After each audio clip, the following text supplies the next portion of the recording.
Elles sont au beau fixe. Ce n'est pas un hasard si le président Bassirou Diomaye avait réservé presque sa première visite d'État pour la Chine. Moi-même, en tant que Premier ministre, c'est ma première sortie en dehors du continent africain et je suis venu en Chine. Et nos deux visites se sont tenues à l'intervalle d'un an. Ça, c'est suffisant pour que vous compreniez l'importance que nous donnons à cette relation. Et du côté de la partie chinoise, on nous manifeste la même importance accordée à cette relation. Et c'est vous dire donc que ces relations qui sont au beau fixe, qui sont structurées autour de principes et de valeurs. Et c'est ça qui est important dans cette relation-là. Sur le plan international, souvent on partage exactement les mêmes positions sur toutes les questions internationales et lors des délibérations au niveau des instances internationales.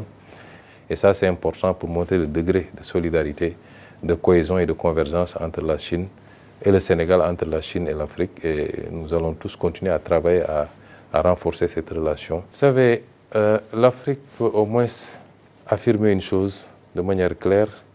L'Afrique n'a pas de passif avec la Chine. La Chine ne nous a jamais colonisés. La Chine n'a jamais mené une guerre contre l'Afrique.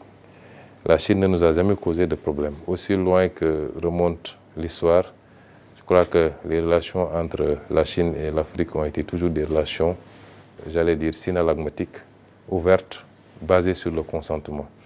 Souvent, on dit que la Chine nous écoute. Et je considère donc que ce débat sur le néocolonialisme est un faux débat. Et je pense que beaucoup de discours sont plus liés à la peur que génère la montée en puissance de la Chine pour certaines anciennes puissances. Ils pensent qu'en disant cela, peut-être ça amènera les Africains à avoir peur de la Chine ou à se détourner de la Chine. Mais c'est méconnaître l'Afrique. Et ces discours sont des discours d'ailleurs infantilisants pour l'Afrique.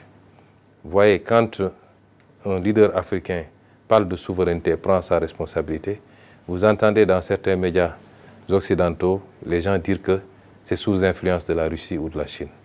Vous croyez que nous n'avons pas le bagage intellectuel, les capacités de réfléchir par nous-mêmes, de concevoir par nous-mêmes et défendre nos intérêts, pour que nous soyons sous l'influence de la Chine ou l'influence de la Russie?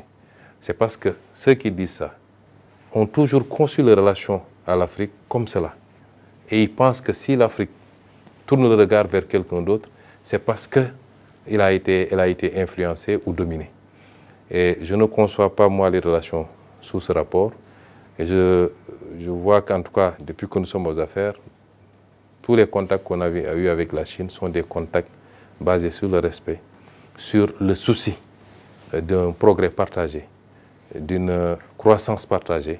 Pour moi, l'offre de la ceinture et de la route est une offre originale, une offre ambitieuse qui découle d'une vision et d'un leadership éclairé du président Xi Jinping.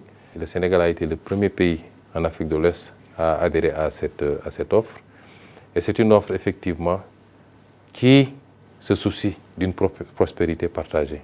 Et c'est ça le plus important. Parce que, vous l'avez dit, en si peu de temps, des réalisations concrètes ont poussé un peu partout en Afrique à partir de cette offre. À la base, je pense que chaque pays a pu discuter selon le mieux de ses intérêts, parce que ce n'est pas un schéma global unique à appliquer à tout le monde. Les préoccupations des pays ne sont pas les mêmes. Certains pays veulent des infrastructures sportives, d'autres veulent des routes et des autoroutes, d'autres veulent de l'industrie, ainsi de suite. Et selon les demandes, chaque pays va discuter avec la Chine pour essayer de tirer le meilleur profit de cette initiative. Et l'offre commence par la conception elle-même. C'est pourquoi depuis que nous sommes arrivés, nous avons initié nous aussi un travail, pas seulement au Sénégal, mais dans toute la sous-région ouest africaine. Et nous discutons avec nos voisins sur la manière de mutualiser sur un certain nombre de routes. Ce qui a été fait récemment dans le dernier FOCAC est appréciable avec les 10 actions préconisées par le président Xi Jinping. Mais nous pensons que nous devons tous ensemble nous préparer à ces prochaines étapes, à ces prochaines échéances. Oui, le Sénégal est un pays assez agricole, où on fait pousser pratiquement tout, du riz, des arachides, effectivement, c'est la culture commerciale principale, mais on y fait pousser également d'autres céréales telles que le mil, telles que le maïs, le sorgho. On y fait beaucoup de maraîchage. Il y a également beaucoup de produits d'arboriculture, de produits horticoles. Nous faisons énormément de fruits, surtout vers le sud du pays, mais également dans ce qu'on appelle la zone des Niayes, les mangues, les oranges, tout ce que vous voulez.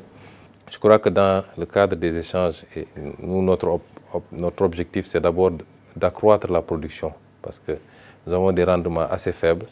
Il y a des accords qui existaient déjà et que nous allons développer pour que les instituts de recherche sénégalais et chinois puissent évidemment, ça c'est notre arachide, pour que nos instituts de recherche puissent collaborer pour bénéficier de la technologie et des techniques chinoises d'amélioration des rendements. Dans ce qui se dessine actuellement au niveau du monde, rassurer la Chine que les Africains désormais ont bien compris. Il y a eu pendant des années beaucoup de pollution dans la communication qui tendait à montrer certains modèles ou certains pays comme étant des modèles problématiques.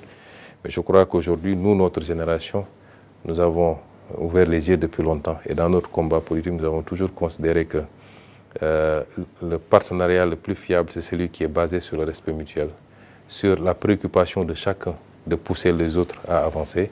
Et ce que la Chine fait avec l'Afrique, c'est pourquoi nous tenons à cette relation. Plus ampli, la notion d'ordre international, la notion de règles internationales, la notion même de communauté internationale perd de son sens.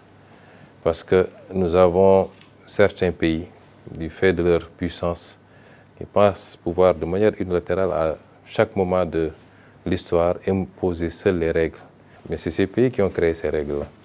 Parce qu'ils se sentaient tout puissants et pensaient que ça allait leur profiter au détriment du reste du monde.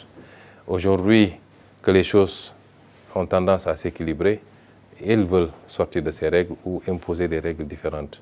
Je pense qu'aujourd'hui, ce qui se fait dans le sud global et au niveau des BRICS est assez important et c'est un travail qu'il faut continuer pour un monde beaucoup plus équilibré, beaucoup plus multilatéral. Et pour un continent comme l'Afrique, nous devons profiter de cette situation. Oui, nos athlètes sont en train de se préparer. Le pays, de manière générale, est en train de se préparer, malgré la situation difficile dont nous avons hérité. Mais c'est important toujours de voir d'où on part. Les travaux vont bon train. Et il y a certains travaux d'ailleurs qu'on fait avec la collaboration de la Chine. Et j'en profite pour remercier la Chine qui nous a offert, je crois, plus de 87 ou 90 bourses pour les athlètes pour une période de 2 mois pour qu'ils viennent se préparer ici en Chine. C'est nous qui organisons et nous voudrons en tout cas en sortir avec le maximum de médailles. Et nous espérons également que la Chine fera une bonne participation à ces Jeux.